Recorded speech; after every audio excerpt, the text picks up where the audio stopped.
मैं कम बोल रहा हूं, शायद ज्यादा होंगे। 15,000 से भी ज्यादा बच्चों ने उस फ्री बैच को ज्वाइन किया है। पहले तो जिन्होंने ज्वाइन किया उनको थैंक यू। दूसरी बात, इसी फ्री बैच का उद्देश्य है मेरा कि आप ज्यादा से ज्यादा पढ़ाई करें, ज्यादा से ज्यादा टेस्ट दें, टेस्ट देने का तरीका समझें। इसलिए कल भी एक टेस्ट हुआ था, आज भी एक टेस्ट है। और जो फ्री बैच है उसकी वैलिडिटी है 10 जनवरी तक। 25 दिसंबर को बैच लॉन्च किया था, 15 दिन का है बैच, वो केवल 15 दिन वैलिडिटी है उसकी, ठीक है ना। और जिन बच्चों ने ज्वाइन नहीं किया है उस बैच को, आप ज्वाइन कर सकते हो 5 जनवरी तक, कोई भी बच्चा उसे ज्वाइन कर सकता है। 10 जनवरी तक कंटिन्यू उसमें टेस्ट चलेंगे, डेली टेस्ट होंगे।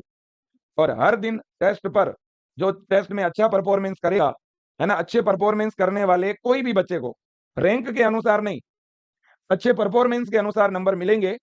तो आज और उस टेस्ट में जो चीटिंग करेंगे, जो 1 मिनट में 2 मिनट में टेस्ट पूरा कर देंगे, उनके लिए इनाम का कोई प्रयोजन नहीं है। जो ईमानदारी से टेस्ट देंगे, ये उन्हीं के लिए गिफ्ट का सिस्टम है ना। कुछ बच्चों ने तो ये तय कर लिया है कि चाहे कुछ भी हो जाए, हमें तो जीतना ही जीतना है।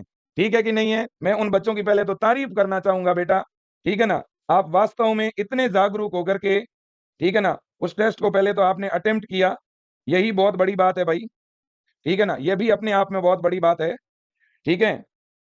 हाँ।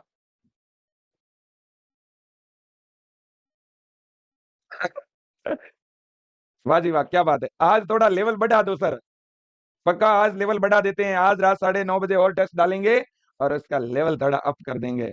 अभी नाम बता दिए जाएं, नाम बता दिए जाएं, या थोड़ी देर रुक के बताऊं, 5 मिनट बाद, 10 मिनट बाद बताऊंगा। 10 मिनट क्वेश्चन करते हैं, फिर विजेता की घोषणा करते हैं, है ना। मैं फिर कह रहा हूं, विजेता फर्स्ट रैंक लाने वाला नहीं होगा। जरूरी नहीं है कि पहली रैंक वाला ही विजेता हो, है ना। जिन बच्चों के फुल नंबर हैं उनमें से कुछ बच्चे होंगे, जिनके एक एक दो दो नंबर कट भी गए हैं उनमें से भी एक दो बच्चे हो सकते हैं। इस बार कट गए, हो सकता है अगले बार अच्छे मार्क्स लेके आ जाओ आप, है कि नहीं। बहुत सारी ऐसी चीजें हैं जिनको हम ध्यान में रख रहे हैं।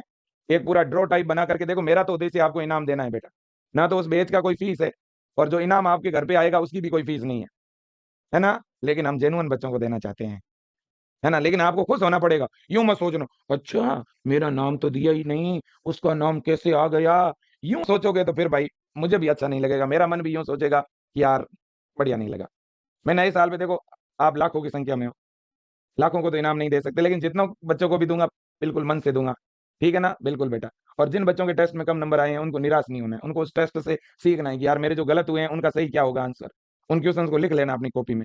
इससे आपको कम से कम सबसे बड़ा फायदा, एग्जाम वाला तो होगा ही, वो तो होगा ही ना। सपोज करो कि वही क्वेश्चन एग्जाम में आ गया, तो यहाँ टेस्ट में दिया, टेस्ट में गलत हुआ, गलत होने के बाद उसकी आंसर की देखो, की में क्या सही था उसको याद कर लिया और एग्जाम में सही हो गया, वो सबसे बड़ा इनाम होगा, है कि नहीं। तो इसलिए हर एक चीज के पीछे कोई ना कोई बच्चों जो है फायदा जरूर होगा आपको, है ना। हाँ, चलो जी, तो शुरू करते हैं मानव स्वास्थ्य और रोग का पार्ट नंबर 2। ठीक है, बिल्कुल। तो देखिए बेटा, आज एक बात और, बच्चे मुझे लगातार पूरे दिन भर मैसेजेस कर रहे थे, मैं वीडियो बना नहीं पाया था ऑफर वाला, न्यू ईयर ऑफर वाला। मैं दोबारा बता देता हूँ आप लोगों को जिनको नहीं पता है, ठीक है ना। न्यू ईयर ऑफर, बेटा न्यू ईयर ऑफर कल क्या हुआ था मुझे खुद ही पता नहीं रहा, और रात 12 बजे ऑफर समाप्त हो गया। तो इसलिए वो रेट वापस से जो बेच की थी वो बढ़ गई, ठीक है ना। और मैंने भी ध्यान नहीं दिया, जब बच्चों के मैसेज आए तो मुझे पता चले, तो बहुत सारे बच्चे मैसेज करके कह रहे थे कि सर फीस एक बार वापस घटाओ, ठीक है। काफी बच्चों के बेच 1 तारीख को ले नहीं पाए थे। तो मैं आपको बोल दूं, जो न्यू ईयर ऑफर है वो एक दिन के लिए बढ़ा दिया गया है, मतलब आज रात 12 बजे तक, आज रात 12 बजे तक जितने भी बीएससी नर्सिंग और पैरामेडिकल एंट्रेंस एग्जाम के बैच है बेटा, जो नए वाले 3.0 के नाम से बैच है, उनकी फीस अब 990 से वापस कम करके बेटा 790 की हुई है। तो 790 में ही मिलेंगे, लेकिन आज रात 12 बजे तक, ठीक है ना। हाँ, और दूसरी बड़ी बात, बच्चे मुझे बुक्स के बारे में पूछ रहे थे, है ना। हाँ, तो बुक की प्राइस तो वैसे ही कम की हुई है बेटा, बुक्स की बढ़ी नहीं है प्राइस, बुक्स की कम ही है ऑलरेडी। बुक की प्राइस ऑलरेडी अपन ने जो न्यू ईयर ऑफर दिया था, वो प्राइस ऑलरेडी बुक की कम ही है बेटा। तो किसी को बुक ऑर्डर करनी है तो भी आप कर सकते हो, लेकिन ये ऑफर केवल आज तक के लिए ही है, ध्यान रखना। कोई भाई बहन को अगर ज्वाइन करना हो तो विजय एजुकेशन का बैच ज्वाइन कर लो। वैसे तो बेटा 990 रुपए भी कम ही है ना, ये भी एक तरह का ऑफर ही है, आप यूं समझो तो, ठीक है ना। क्योंकि विजय एजुकेशन की फीस वास्तव में ही कम है, रियल में ही कम है बेटा, ये आप भी समझते हो। चलो जी, तो आज के क्वेश्चन शुरू कर रहे हैं। सबसे पहला क्वेश्चन बेटा ये रहा, है ना। क्वेश्चन क्या है, which virus is pathogen of common cold. सामान्य जुकाम का रोग जनक कौन सा वायरस है। सामान्य जुकाम, कॉमन कोल्ड का पैथोजन, हुआ होगा ना बहुत बार, और जब कॉमन कोल्ड होता है तो क्या हालत होते हैं भाई, कहीं जाना आसान नहीं होता। अब जुकाम हो गया, है ना, और कोई परिवार में कोई फंक्शन है, बंदा जा ही नहीं पाता भाई, परेशान हो जाता है, क्या करें गुरुजी, जा नहीं पाते, ठीक है ना, क्लास में बैठ नहीं पाता, ठीक है ना। हाँ, तो देखो भाई, retro virus, rhino virus, adeno virus या तंबाकू मोजेक वायरस, जुकाम हो गया, इसका वायरस कौन सा है बताओ। हाँ, वीरा वीरा, वीरा, क्या बात है, राइनो, अरे वाह, हाँ जी, वीरा, ओ वीरा, वीरा कह रहा है कि गुरुजी राइनो वायरस होगा। कौन सा होगा वीरा? Rhinovirus. और राइनो वायरस बेटा एक आरएनए वायरस है, ध्यान रखना। कैसा वायरस है? आरएनए वायरस है, इसके अंदर जेनेटिक मटेरियल आरएनए होता है। अब एक बच्चा मेरे से पूछेगा गुरुजी ये रिट्रो वायरस कौन सा वायरस है? अरे बेटा, एचआईवी का नाम सुना है? एचआईवी का, ह्यूमन इम्यूनोडेफिशिएंसी वायरस, जिसकी वजह से एड्स नाम की बीमारी हो जाती है। एड्स का जो पैथोजन है ना, एड्स का पैथोजन, एड्स के पैथोजन को हम रेट्रो वायरस कहते हैं, ध्यान रखना। और ये जो तंबाकू मोजेक वायरस है, इसको शॉर्ट में टीएमवी बोलते हैं, ये तंबाकू के पौधे में रोग उत्पन्न करता है, ये भी एक तरह का आरएनए वायरस है बेटा। और ये जो रिट्रो वायरस है ना बेटा, एचआईवी, ये भी एक प्रकार का आरएनए वायरस है, इसमें भी आनुवंशिक पदार्थ आरएनए ही होता है। तो यहां से कितने ही तरह के क्वेश्चन बन सकते हैं। मैं जब भी किसी क्वेश्चन को करवाता हूं बच्चों, उस क्वेश्चन से रिलेटेड और बहुत सारी जानकारी बताता हूं। मेरा उद्देश्य केवल क्वेश्चन के आंसर को टिक करवाना नहीं है, ये बात ध्यान रखिए आप। इसलिए कहना चाहता हूं, पेन और कॉपी पास में रखो, चीजें लिखो बेटा, ठीक है ना। हाँ, अगले क्वेश्चन की तरफ चलते हैं। हाँ, नेक्स्ट हमारा जो क्वेश्चन है वो है, सामान्य जुकाम में शरीर का कौन सा अंग प्रभावित नहीं होता है? Which part of body is not affected in common cold? Common cold में शरीर का कौन सा भाग अफेक्ट नहीं होता? Nose, lungs, throat, upper respiratory tract, बताओ देखें, कौन सा भाग कॉमन कोल्ड में प्रभावित नहीं होता? अरे भाई, कॉमन कोल्ड का जो वायरस होता है ना, राइनो वायरस, राइनो वायरस किसको प्रभावित नहीं करता? बी होगा, लंग्स होगा। वेरी गुड बेटा, सुषमा, शाहिना, सोनी, खुशबू, अंशु बेटा, यादव, गुड़िया, बहुत बढ़िया, क्या बात है, लंग्स होगा।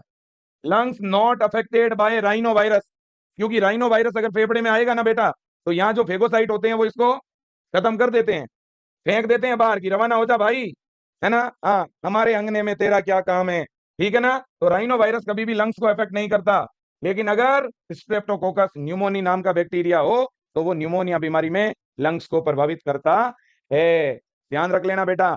Rhino virus nose, throat, upper respiratory tract, इनको तो अफेक्ट कर सकता है, लेकिन लंग्स को अफेक्ट नहीं करता, है ना बच्चों। बिल्कुल। हाँ, थर्ड क्वेश्चन है, जुकाम का संक्रमण मुख्य रूप से किसके द्वारा फैलता है?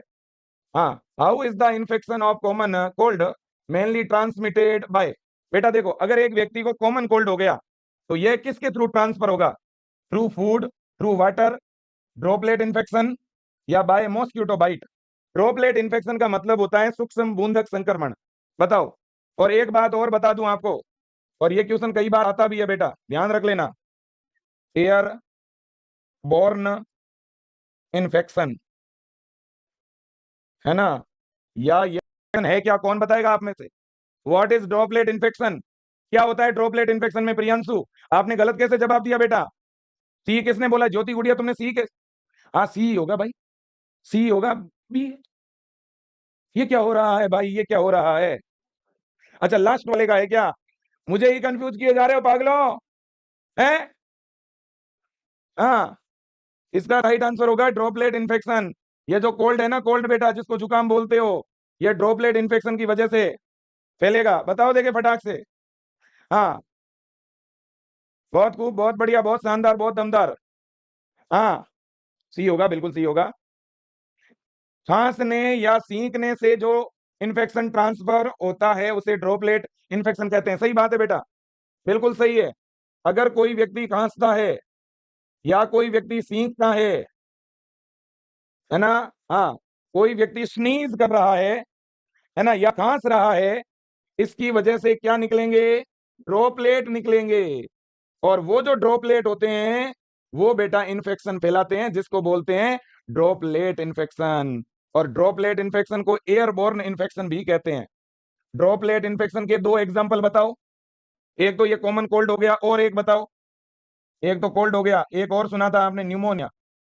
न्यूमोनिया, देखो बेटा, न्यूमोनिया बैक्टीरियल इन्फेक्शन है, कॉमन कोल्ड वायरस इन्फेक्शन है, बट दोनों ट्रांसफर होते हैं खांसने और सींकने से, इसलिए ये ड्रॉपलेट के अंदर भी आएंगे, ध्यान रखना, ठीक है ना। हाँ, नेक्स्ट क्वेश्चन है बेटा, अमीबता, अमीबिएसिस का रोग जनक कौन सा प्रोटोजोआ है? ये भी काफी मोस्ट है, एग्जाम में आया हुआ क्वेश्चन है भाई। बताओ, अमीबता, इसे अमीबिएसिस कहते हैं। ये क्वेश्चन ऐसे आया था कि अमीबिएसिस का पैथोजन होता है, अगर ऑप्शन में हो बैक्टीरिया, वायरस, प्रोटोजोआ, तब तो प्रोटोजोआ लिखना है आपको, लेकिन कौन सा protozoa, which protozoa is the pathogen of amoebiasis? बताओ, प्लाज्मोडियम है क्या, एंट अमीबा हिस्टोलाइटिका है क्या, ट्रिपेनोसोमा है क्या, या लेसमानिया डोनो वाली? अरे लेसमानिया डोनो वाली, है ना, डोलो वाली, अरे ना, डोनो वानी, हाँ, नहीं पता। शिवाम, भाव ज्यादा सही आंसर नहीं दे दिए हो। हाँ, क्या बात है, लोचन जी अभी भी लिख रहे हैं, गुरुजी हमारे तो टेस्ट में 29 आए। पहले तो मैं जितनी भी हमारी बहनें हैं, बेटियां हैं, मैं आपको सैल्यूट करना चाहता हूं बेटा, और जितने भी हमारे भाई हैं, बेटे हैं, विजियंस के जो सितारे हैं चमकते हुए महकते हुए, सैल्यूट। वास्तव में आपकी पढ़ाई को वास्तव में मैं क्लैपिंग करना चाहता हूँ, है ना, बहुत खूब बेटा, ऐसे ही पढ़ो, बिंदास होके पढ़ो, है ना, आपका हर एक जवाब मुझे मोटिवेट कर रहा है, ठीक है ना। हाँ जी, देखो बेटा, एंट अमीबा हिस्टोलाइटिका, एक दौर था बच्चों जब लोग, हम पढ़ाते थे और लोग मजाक बनाते थे कि अच्छा तैयारी करवा दोगे,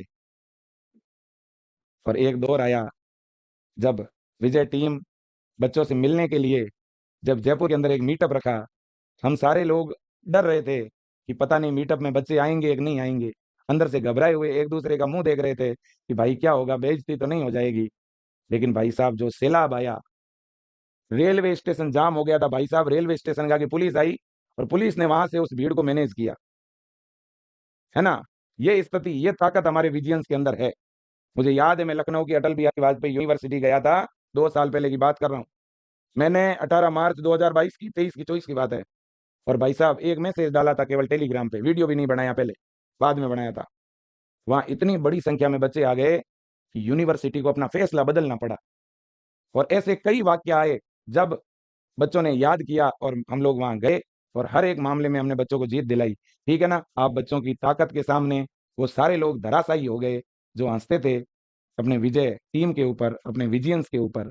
इसलिए कहना चाहता हूं, आपके जीवन में भी ऐसे बहुत सारे दौर आएंगे जब लोग आपका मजाक उड़ाएंगे, जब जब मजाक बनाए तब निराश नहीं होना मेरे दोस्तों, तब और शिद्दत से मेहनत करो, जब समय बदलेगा तो वो जो लोग आपके ऊपर हंस रहे थे, है ना, उनको सोचना पड़ेगा, उनको झुकना पड़ेगा।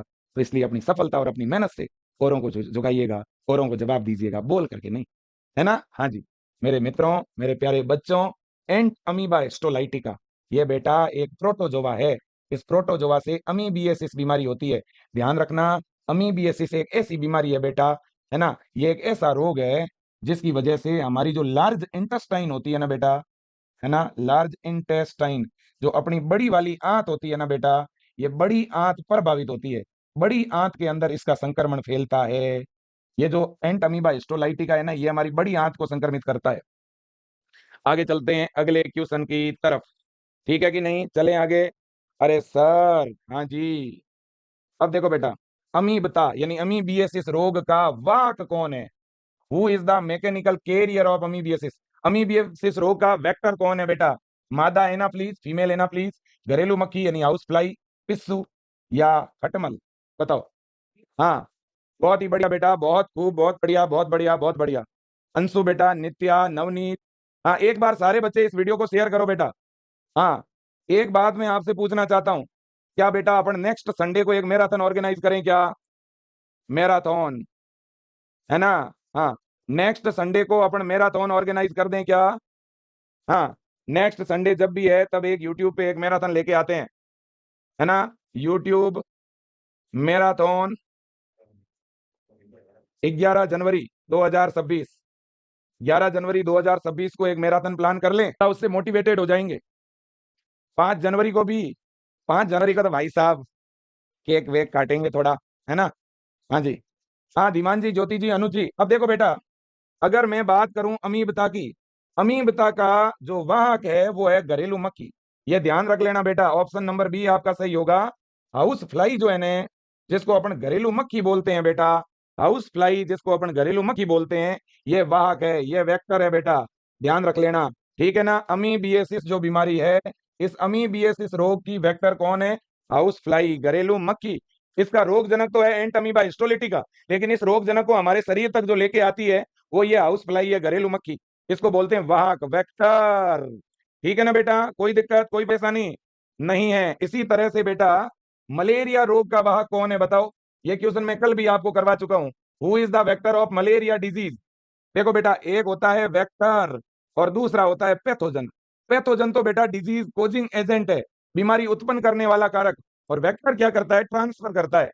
तो बताओ, male anopheles mosquito, female anopheles, female culex या फीमेल एडिच? बताओ बेटा। विकास, रोशन, हाँ, अर्पित, ओम प्रकाश, एक बार वीडियो शेयर कर दो सारे बच्चे। और इस चैनल पर जो पहली बार जुड़े हैं, विजय एजुकेशन के ऊपर, इस यूट्यूब चैनल पे सारे बच्चों को बोल रहा हूं, अब रेगुलरिटी बनाना शुरू कर दो बेटा, अब अपनी स्पीड को बढ़ाना शुरू कर दो। ठीक है, अब सारे बच्चे प्लीज रेगुलरिटी रखना शुरू करो बेटा। 2026 के अंदर अगर कुछ संकल्प अगर नहीं लिए बेटा तो काम नहीं चलेगा। ठीक है ना, बिल्कुल, बहुत ही बढ़िया। देखो बेटा, इसने क्या कहा है? मलेरिया, मलेरिया का पैथोजन है प्लाज्मोडियम, और प्लाज्मोडियम को हमारे शरीर तक कौन लेके आएगी? आप सही कह रहे हो बेटा, मादा Anopheles, female Anopheles mosquito. Female Anopheles क्या करती है बेटा? प्लाज्मोडियम को हमारे बॉडी तक लाने का काम करेगी। अगर पैथोजन आपसे पूछे, पैथोजन किसका? मलेरिया का, है ना। मुझे ना तो खांसी ना जुकाम ना मलेरिया हुआ, मुझे ना खांसी ना जुकाम ना मलेरिया हुआ, मुझे लवेरिया हुआ। लेकिन किससे हुआ? किताबों से हुआ, है ना, मेरी बुक से हुआ, मेरी क्लासों से हुआ, मेरी पढ़ाई से हुआ, परिवार से हुआ। मेरे दोस्तों, अभी आपको बिल्कुल प्यार करना है ना, लेकिन वो प्यार किताबों से करना है 6 महीने के लिए, ध्यान रख लेना। अगर कुछ बनना चाहते हो आने वाले 40 साल तक, है ना, अगर वास्तव में अपनी जिंदगी को एक अलग दिशा और दशा में ले जाना चाहते हो, तो सोच लो, रास्ता बदलना भी पड़ेगा। और वो बदला हुआ रास्ता, मुझे लगता है आप सबने रास्ता बदल दिया होगा और अपने लिए रास्ता बना भी दिया होगा। ठीक है, बस इस रास्ते को कहीं ना कहीं वहां तक जाना है, उस गवर्नमेंट कॉलेज तक जाना है, उस गवर्नमेंट यूनिवर्सिटी तक जाना है। ठीक है, ये ध्यान रख लेना। गलत रास्ता नहीं होना चाहिए हमारे विजय परिवार के बच्चों का। ठीक है ना, हमारे आदर्श हमारे माता पिता है, हमें प्रेम करना है उन किताबों से, उन माता पिता से। ठीक है ना, उन आइडियल से। चलो जी, ऑप्शन नंबर बी सही होगा बेटा, फीमेल एनाफ्लीज मॉस्क्यूटो, और इसका पैथोजन है प्लाज्मोडियम, प्लाज्मोडियम। चलो जी, अगला क्वेश्चन है आपके सामने, और सुनिएगा, ये भी PYQ है बेटा।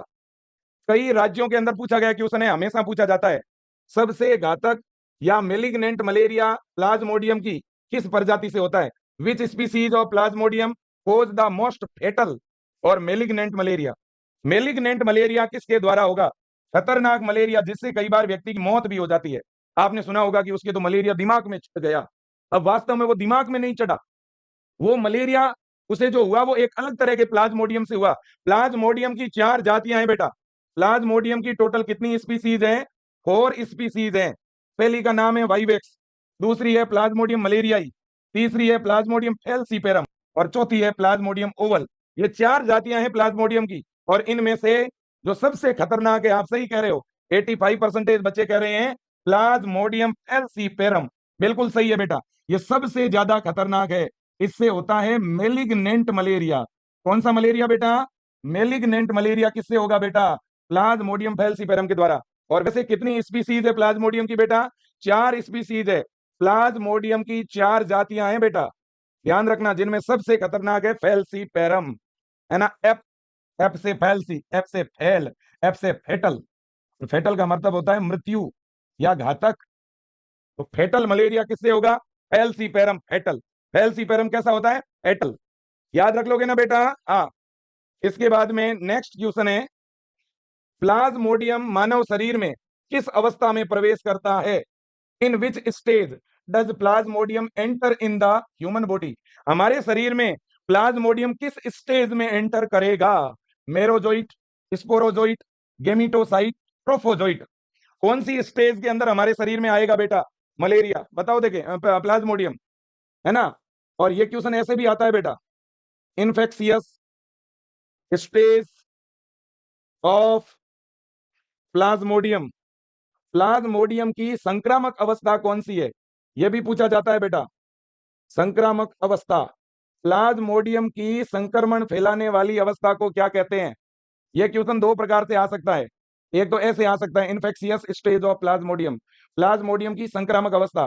दूसरा आएगा कि प्लाज्मोडियम ह्यूमन बॉडी में कौन सी स्टेज में एंटर करता है? बताओ। बहुत खूब बेटा, बहुत खूब, बहुत बढ़िया। 85% बच्चों का जवाब एकदम सही है, स्पोरोजोइट। इसका राइट आंसर है स्पोरोजोइट, है ना। उस स्टेज का क्या नाम है बेटा? Sporozoite stage. स्पोरोजोइट क्या है बेटा? प्लाज्मोडियम का एक इन्फेक्शियस स्टेज है। जब हमें फीमेल एनाफ्लीज मॉस्किटो बाइट करेगा, काटेगा, तो वो फीमेल एनाफ्लीज खुद अगर इन्फेक्टेड है, खुद संक्रमित है, तो उस एनाफ्लीज के लार ग्रंथि में, सलाइवरी ग्लैंड में क्या भरा हुआ है? स्पोरोजोइट। और वो काटेगा तो हमारे ब्लड में कौन आएगा? स्पोरोजोइट आएगा। ध्यान रख लेना बेटा। तो सर ये गेमिटोसाइट क्या है? अरे भैया, गेमिटोसाइट तो इस प्लाज्मोडियम के गेमीट को बोलते हैं, और ये गेमीट हमारी आरबीसी में बनते हैं। ह्यूमन जो आरबीसी होती है ना बेटा, मानव की आरबीसी में बनता है गेमिटोसाइट ऑफ प्लाज्मोडियम, है ना। और जब बेटा हमारी आरबीसी फीमेल एनाफ्लीज में जाती है, यह आरबीसी किसमें एंटर करती है? फीमेल एनाफ्लीज में। और आरबीसी के मेल और फीमेल गेमीट आपस में मिलते हैं, मिलने से वापस स्पोरोजोइट बनता है।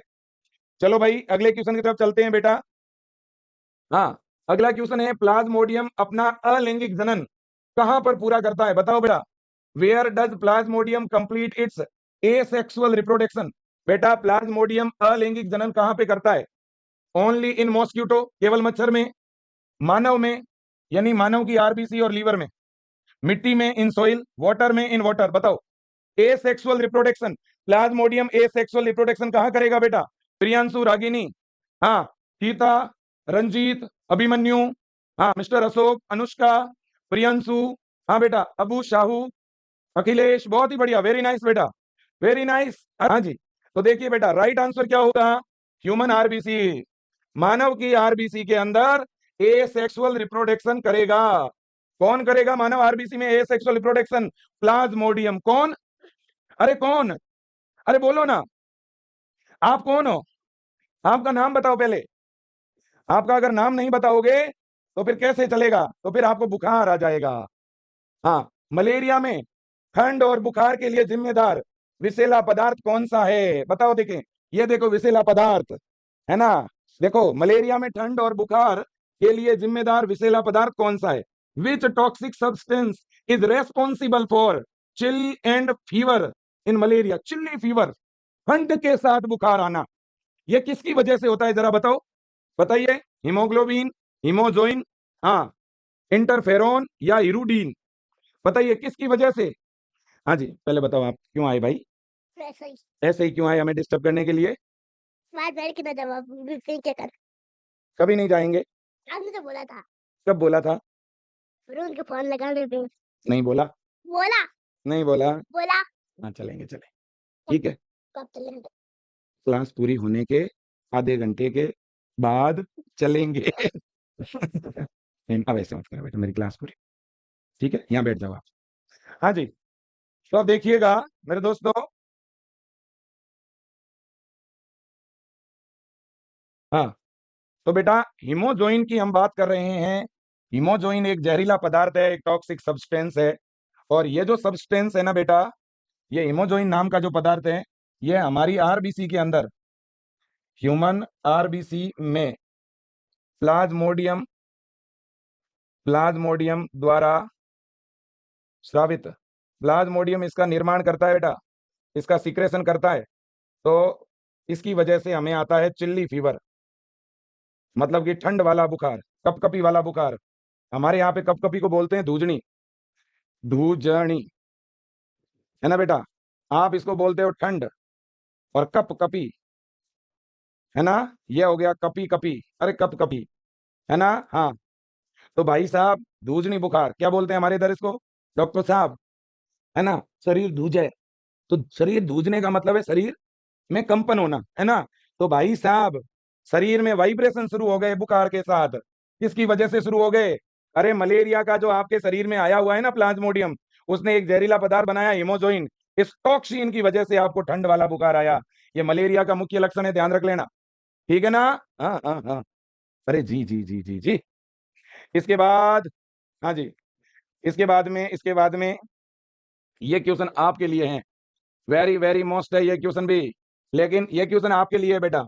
Who is the consider the primary host of Plasmodium? बेटा प्लाज्मोडियम का प्राथमिक परपोषी किसे कहते हैं?